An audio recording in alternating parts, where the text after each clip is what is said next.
اس کی سعادت اللہ تعالیٰ عطا فرمائے۔ تو آپ یہ دیکھیں کہ اللہ تعالیٰ نے اتنی بڑی کائنات اور اس کی ایڈمنسٹریشن کے لیے کتنے فرشتے رکھے ہوئے ہیں، اور یہاں پہ اللہ تعالیٰ نے بس ان آیات میں کہہ دیا، جو کہہ دے گا رب اللہ ثم استقاموا، تو اللہ تعالیٰ اس کے لیے فرشتے دنیا میں بھی ان کے لیے پروٹیکٹ کریں گے، اور ان کو آخرت میں بھی کریں گے، جنت میں تو ان کو ویلکم کریں گے، ریڈ کارپٹ ویلکم۔ آیت نمبر نیکسٹ ہے، یہاں پہ ہمارا رکوع ختم ہوتا ہے اگلا۔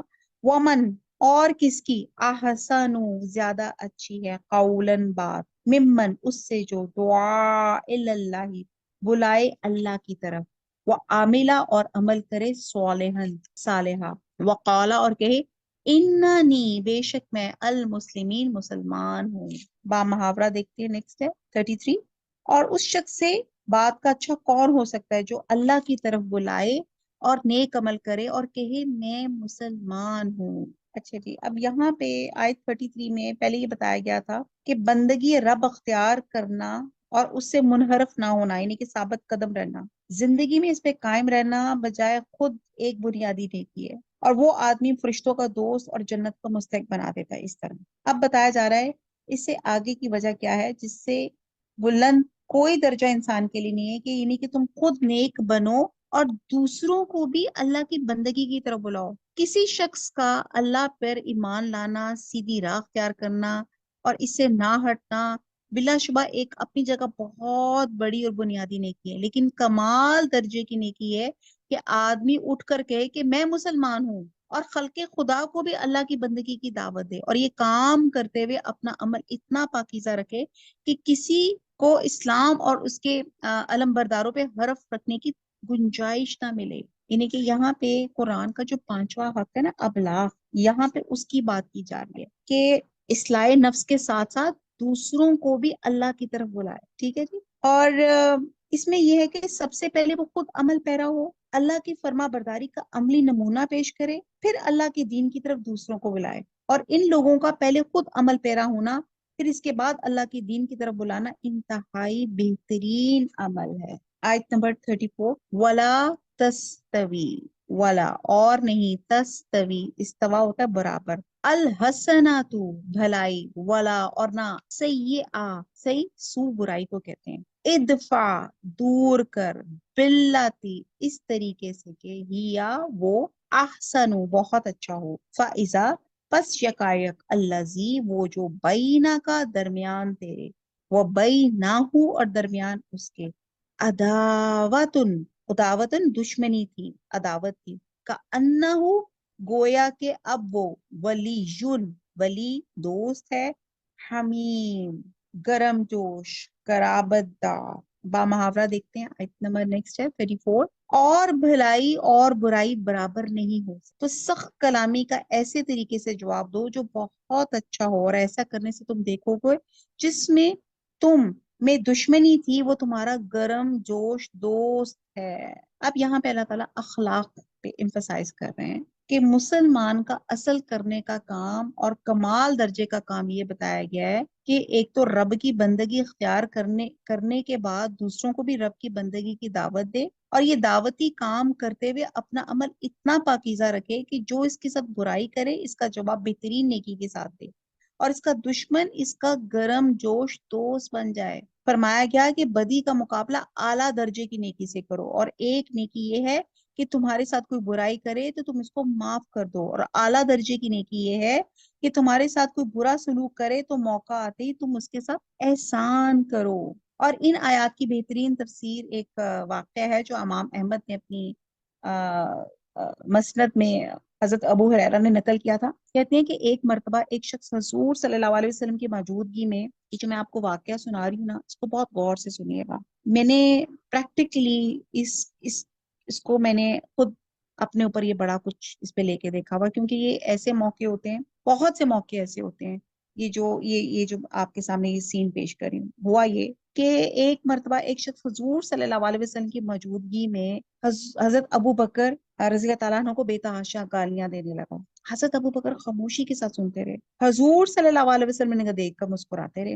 آخر کار جناب صدیق کا جب پیمانہ لبریز ہو گیا تو انہوں نے جواب میں ایک سخت بات کہہ دی۔ ان کی زبان سے وہ بات نکلتے ہی حضور صلی اللہ علیہ وسلم جو تھے انہیں مطلب ناپسندیدہ انہیں لگا، ان کا چہرہ مبارک میں ناپسندگی کے آثار ہوئے، اور آپ فوراً اٹھ کر تشریف لے گئے۔ اور ایک روایت میں یہ بھی آتا ہے کہ حضرت ابو بکر صدیق کھڑے ہوئے بھی جواب دینے کے لیے، ابھی جواب دیا بھی نہیں تھا، تو حضور صلی اللہ علیہ وسلم وہاں سے چلے گئے۔ حضرت ابو بکر رضی اللہ تعالیٰ عنہ اٹھ کر آپ کے پیچھے بولے اور راستے میں عرض کیا کہ یہ کیا ماجرا ہے، وہ مجھے گالیاں دے رہا تھا اور آپ خاموش تھے اور مسکرا رہے تھے، اور جب میں نے اسے جواب دینے کے لیے اٹھا یا جواب دیا تو آپ ناراض ہو گئے۔ تو فرمایا کہ جب تک تم خاموش تھے ایک فرشتہ تمہارے ساتھ رہا اور تمہاری طرف سے جواب دیتا رہا، مگر جب تم بول پڑے تو فرشتے کی جگہ شیطان آ گیا، اور میں شیطان کے ساتھ نہیں بیٹھ سکتا۔ سبحان اللہ۔ آپ نے دیکھا ہے ہماری زندگی میں کتنے موقع ایسے آتے ہیں کہ کوئی ہمارے ساتھ بغیر وجہ کے لڑائی کر رہا ہے، بغیر وجہ کے تہمتیں لگا رہا ہے، بغیر وجہ کے آپ کو وہ کر رہا ہے۔ اچھا، اس پہ نا سائیکالوجی بڑی جو ہے اس پہ بھی بڑی ریسرچ آتی ہے، لیکن ان تمام ریسرچز کا جواب اللہ کے رسول نے یہ دے دیا کہ جب آپ کے ساتھ کوئی بہت برا طریقے سے کچھ بھی الزام دے رہا ہے، آپ خاموشی سے صبر کرو، میرے ساتھ میرا اللہ ہے، ٹھیک ہے، رب اللہ ثم استقاموا، پھر اس پہ جمے رہو اور اس کو بولنے دو، تو کیا ہوگا، آپ کی خاموشی اور آپ کے صبر پہ فرشتے اس کو جواب دیں گے۔ مجھے بتائیں، آپ زیادہ اچھا جواب دے سکتے ہیں کہ فرشتے جواب دے سکتے ہیں؟ کتنی پیاری بات ہے یہ۔ اور یہاں سے پھر یہ پتہ چلتا ہے کہ صبر کرنا کسی کی بات پر کتنا بڑا ہے کہ فرشتے آپ کی مدد کے لیے آ جاتے ہیں، اور بدی کا جواب بدی سے دینے سے دعوت کو نقصان پہنچتا ہے، اور بھلائی سے دینے سے دشمن بھی دوست بن جاتا ہے۔ اس آیت میں دعوت اللہ کا ایک بہت گولڈن اصول بیان کیا گیا۔ پہلے تو یہ بتایا گیا کہ نیکی اور بدی کبھی ایک جیسے نہیں ہوتے، ٹھیک ہے، نیکی اور بدی کبھی برابر ہو ہی نہیں سکتے، اس لیے بتایا گیا کہ کفار مکہ دعوت اسلام کو کچلنے کے لیے جتنے بھی وہ برے برے ہتھ کنڈے کر لیں، مسلمانوں کو سمجھایا جا رہا ہے کہ بدی کا انجام کبھی اچھا نہیں ہوتا، بدی بلاخر بدی کرنے والے کا ہی جو ہے نا بٹا بٹھا دیتی ہے، اور لہٰذا داعی اللہ کو بدی کا جواب کبھی بدی سے نہیں دینا چاہیے، بلکہ اسے برداشت کرنا چاہیے، بلکہ اسے کبھی فوری جواب بھی نہیں دینا چاہیے۔ تو اگلا قدم کیا ہوتا ہے، یعنی کہ کوئی آپ کے ساتھ بدی کر رہا ہے، آپ اس کو جواب نہ دیں، آپ اس کی بدی کا جواب بھلائی سے دیں، اس طرح دشمن خود شرمندہ ہوگا اور سوچنے میں مجبور ہوگا کہ میں نے کیا سلوک کیا، اور فریق خلاف کا میرے حق میں سلوک کیا ہے۔ آپ کا خلوص، آپ کی خیر خواہی، آپ کی راست بازی کا وہ معتقد ہو جائے گا، فین ہو جائے گا، بلکہ آپ کی مخالفت چھوڑ کے آپ کے ساتھ آ ملے گا، آپ کا جگری دوست ہو جائے گا۔ اور اس کی دوسرا فائدہ کیا ہے کہ آپ کی دعوت اللہ کی منزل کھوٹی نہیں ہوگی، اس میں مزید پیش رفت ہوگی۔ اگر آپ برائی کا جواب برائی سے دیں گے تو پھر ادھر سے مزید برائی اٹھے گی، اور پھر مزید مخالفت ہوگی، اور پھر کیا ہو جائے گا، پھر سب سے بڑا نقصان کیا ہوگا، تبلیغ اللہ کی دعوت کو نقصان پہنچے گا، کیونکہ ہمارا مذہب تو کیا ہے کہ آپ نے مسکرانا ہے، آپ نے اچھی وائبس لے کر آنی ہے، آپ نے اچھے اخلاق کا مظاہرہ کرنا ہے، اتنا اچھا اخلاق کہ آپ کا دشمن بھی آپ کا گہرا دوست بن جائے۔ آگے آتے ہیں آیت نمبر 35 پہ، وما، اور نہیں، یلقاہا، القا، عطا کی جائے گی، انہیں دی جائے گی، یلقا، اور نہیں دی جاتی ہے یہ بات، الا الذین، مگر ان لوگوں کو جو صبروا، جو صبر کرتے ہیں، وما، اور نہیں، یلقاہا، ملتی وہ بات، الا، مگر ذو حظٍ، صاحب نصیب کو عظیم بڑے، با محاورہ، آیت نمبر 35۔ اور یہ بات ان لوگوں کو حاصل ہوتی ہے جو برداشت کرنے والے ہیں، اور انہی کو نصیب ہوتی ہے جو بڑے صاحب نصیب ہیں۔ یعنی کہ یہاں پہ آپ کو اللہ تعالیٰ صبر ہی کی دوبارہ سے یہاں پہ ایمفسائز کیا جا رہا ہے کہ یہ بات ان لوگوں کو حاصل ہوتی ہے جو برداشت کرنے والے ہیں، ثم استقاموا، اور پھر جمے رہتے ہیں، اور یہ بڑے صاحب نصیب والے ہوتے ہیں۔ اور دنیا میں ایکچولی لوگوں کی 3 قسمیں ہوتی ہیں بدلہ لینے کے حساب سے۔ ایک وہ قسم ہوتی ہے جو برائی کا بدلہ برائی سے اور نیکی کا بدلہ نیکی سے دیتے ہیں، یہ پہلی قسم ہے، ٹھیک ہے، ٹٹ فار ٹیٹ، اور عام لوگوں کی اکثر کسی ایسی ہی ہوتی ہے۔ دوسری قسم کے وہ لوگ ہوتے ہیں جو نیکی کا بدلہ بھی برائی سے دیتے ہیں، یہ بدترین لوگ ہوتے ہیں، اور کہتے ہیں ان میں بچھو کی انسٹنکٹ ہوتی ہے، ایسے لوگ آپ کو نقصان کرتے ہیں، اور ان کی یہ جو بد فطرتی ہے، اس وجہ سے لوگ ان سے نفرت کرتے ہیں اور ان سے دور رہنے کی کوشش کرتے ہیں۔ یعنی کہ پہلے وہ ہو گئے جو برائی کو برائی سے، نیکی کا نیکی سے بدلہ، اور دوسرا نیکی کا بھی برائی سے دیتے. اور تیسری کیٹیگری وہ ہے جو برائی ہونے پہ بھڑک نہیں اٹھتے بلکہ اسے برداشت کر جاتے ہیں اور بعد میں برائی کرنے والے سے خیر خواہی اور بھلائی کا سلوک کرتے ہیں. اور یہ کام کوئی بچوں کا کھیل نہیں ہے. یہاں پہ اللہ تعالیٰ نے کہا یہ بڑا حوصلے والوں کا کام ہے، اور ایسے کام کی اسی سے توقع کی جاتی ہے جو بڑا صاحب عزم اور عالی حوصلہ شخص ہو. اور ایسے لوگ سب سے بہتر ہوتے ہیں اور یہی لوگ اپنے مقصد میں کامیاب ہو جاتے ہیں. اللہ تعالیٰ ہمیں ایسا تیسری کیٹیگری والے لوگوں میں اللہ تعالیٰ ہمیں شامل فرمائے. آمین. آیت نمبر 36. وَإِمَّا، اور اگر، يَنزَغَنَّكَ، یہ اس میں نزا لفظ بھی آتا ہے، اور اس میں مراد ہے کہ تجھ کو وسوسے آئیں، تیرے دل میں کوئی وسوسہ ڈال دے. ٹھیک ہے جی، تو یہ تمام چیزیں اس سے مراد. ینزغنا کو بہکا دے تجھ کو یا وسوسہ دے تجھ کو، من الشیطانی، شیطان کی طرف سے. نزغن، نزغ کوئی وسوسہ. فاستعذ، پس تعذ جیسے اعوذ باللہ پڑھتے نا، اعوذ تو پناہ طلب کر، باللہ اللہ کی، انہو بے شک وہ ہوا وہ سمیع علیم سننے والا اور جاننے والا ہے. آیت نمبر 36 کو بامحاورہ ہے. اور اگر تمہیں شیطان کی جانب سے کوئی وسوسہ پیدا ہو تو اللہ کی پناہ مانگ لیا کرو، بے شک وہ سنتا جانتا ہے. کہتے ہیں کہ جب کوئی شخص برائی کرے اور انسان غصے سے بھڑک جائے اور بدلہ لینے پہ تیار ہو جائے تو اسے سمجھ لینا چاہیے کہ یہ شیطانی وسوسہ ہے. شیطان اس کو پٹی پڑھا رہا ہے کہ اوئے اتنی بے عزتی برداشت کی، فوراً بدلا لو، ٹٹ فور ٹیٹ، فوراً اس کا مزہ چکھاؤ.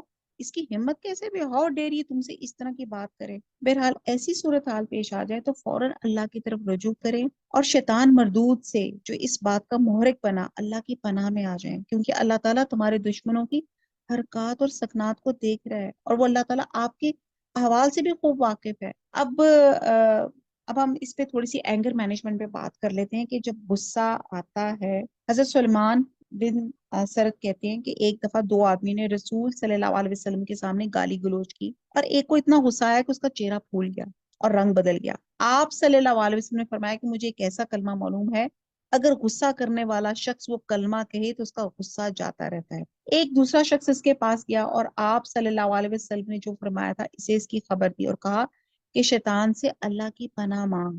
وہ کہنے لگا تم نے مجھے دیوانہ سمجھ لیا یا مجھے کوئی روگ ہو گیا؟ حالانکہ اس کا یہ جواب ہی دیوانگی کی علامت ہے. غصے میں انسان کی عقل پر جذبات غالب آ جاتے ہیں اور عقل جاتی رہتی ہے، اور دیوانہ بھی اسے کہتے ہیں جس میں عقل نہ ہو.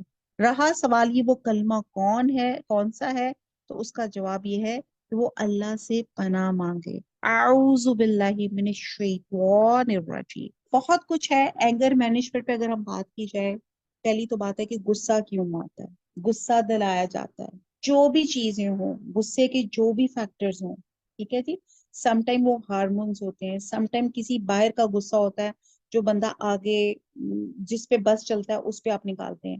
جیسے ایک آپ کے ہسبینڈ باہر سے کسی اپنے کولیگ سے لڑ کر یا کسی کی باس کی بات سن کر آ رہے ہیں، وہ ان کا غصہ آ کے اپنی بیوی پہ نکلے گا، بیوی آگے سے اپنے بچوں پہ نکالے گی، بچے آگے سے اپنے چھوٹے بہن بھائیوں پہ نکالیں گے، اپنے کلاس فیلوز پہ نکالیں گے. تو یہ غصہ جو ہے وہ شفٹ ہوتا ہے، یعنی کہ آپ کا غصے کی جو ہوتی ہے. اب مسئلہ یہ کہ اس غصے کو روکا کیسے جائے، تو اس کے لیے چھوٹے چھوٹے حل جو ہمیں سنت نبی صلی اللہ علیہ وسلم سے پتہ چلتے ہیں. نمبر ایک تو یہ کہ جب غصہ آئے تو اعوذ باللہ صحیح پروننسیشن سے پڑھیں. ہم تو اعوذ باللہ پہ ایسے اعوذ باللہ میں شیطان ہے، اوزو تو اذیت ہو جاتا ہے نا، اعوذ یعنی کہ آئین پہ آپ کی صحیح آواز نکلنا چاہیے. اعوذ باللہ من الشیطان الرجیم، کہ میں شیطان مردود سے پناہ مانگتا ہوں.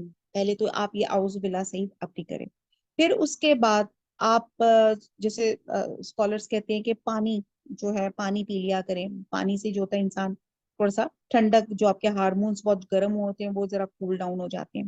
پھر کہا جاتا ہے کہ آپ اپنی جگہ کو چینج کر لیں. اگر آپ کھڑے ہیں تو بیٹھ جائیں، بیٹھے ہیں تو لیٹ جائیں، اور خاص طور پہ آپ جس کمرے میں وہ غصے والا انسیڈنٹ ہوا ہے وہ آپ کمرہ چینج کر لیں.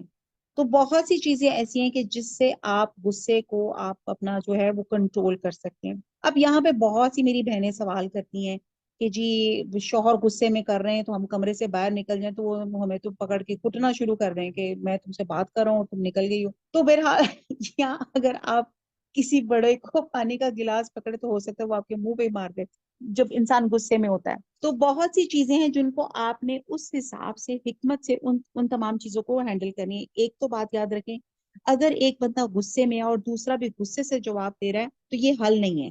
ایک بندے کو ایک لسنر اچھا ہونا چاہیے, اور ایک جو بندہ غصہ کر رہا ہے وہ تو بھی کنٹرول سے باہر ہے, کیونکہ وہ شیطان اس کو اور موٹیویٹ کر رہا ہے, اور جو بندہ سن رہا ہوتا ہے تو اسے لگتا ہے کہ میں قابو کر گیا اور میں اور غصہ دکھا کے اپنی جو ہے اٹینشن سیکر ہو سکتا ہوں. تو بہرحال اس کے لیے بھی یہ ہے کہ اگر بڑے کوئی آپ کے کر رہے ہیں تو خاموشی سے ادب سے ان کی بات سنتے جائیں. آپ یہ سوچیں کہ اس وقت وہ اپنے قابو میں نہیں ہے, ٹھیک ہے. اور اسی طرح مجھ سے کسی نے پوچھا کہ جی آپ کے وہ اگر ہسبینڈ آپ کو اس طرح بولیں تو تب ہم کیسے کیا کیسے ریاکشن دیں. اس کے بھی ایک صورتحال یہ, ایک تو وہ ہے نا کہ جو غصہ کر رہا ہے اس کے لیے اس کو کیا کیا جائے, اور وہ جو غصہ فیس کر رہا ہے وہ کیا کرے. تو اگر تو بیوی ہے تو اس کے لیے تو اسکالرس کہتے ہیں کہ جب ہسبینڈ بہت غصے میں تو خاموشی سے چپ کر کے بیٹھ جاؤ, اس کی ساری بات سنو اور کوئی تاثر نہ دو, ایسے اس کو ان کو دو کہ یس یو آر انڈرسٹینڈنگ ہی از آل رائٹ, آپ جو کہہ رہے ہیں یو آر 100% رائٹ. اس کو اگر یہ کنفرمیشن مل جائے نا اس وقت تو شاید وہ غصہ اس کا بند ہو جائے. ہم اس کو یہ کنفرمیشن ہمیں دیکھتے ہیں, ہم کہتے ہیں کہ تو ظلم کر رہا ہے, یہ تو غلط بات کرے, ٹوٹلی رانگ ہے, آپ اس کو بولنے دیں کیونکہ اس وقت وہ اپنے آپ میں نہیں ہے. اور اس وقت جب وہ بات اپنی ختم کر لے, غصہ اتار لے, تو پھر بڑے پیار سے اس سے پوچھے کہ میں آپ کو چائے یا پانی کو چیز پیش کروں, اور پھر اس کو لا کر دیں. اس کے اول تو اس وقت غصے میں ہے تو پانی یا کوئی ٹھنڈا مشروب کوئی چیز ایسی لا کر اس کو دے. اور پھر اس وقت اگر آپ کے شوہر ہیں تو وہ سوچے گا کہ واقعی میں تو غلط بات پہ اس کو ڈانٹ دیا یا میں کچھ زیادہ اوور ریئیکٹ کر دیا.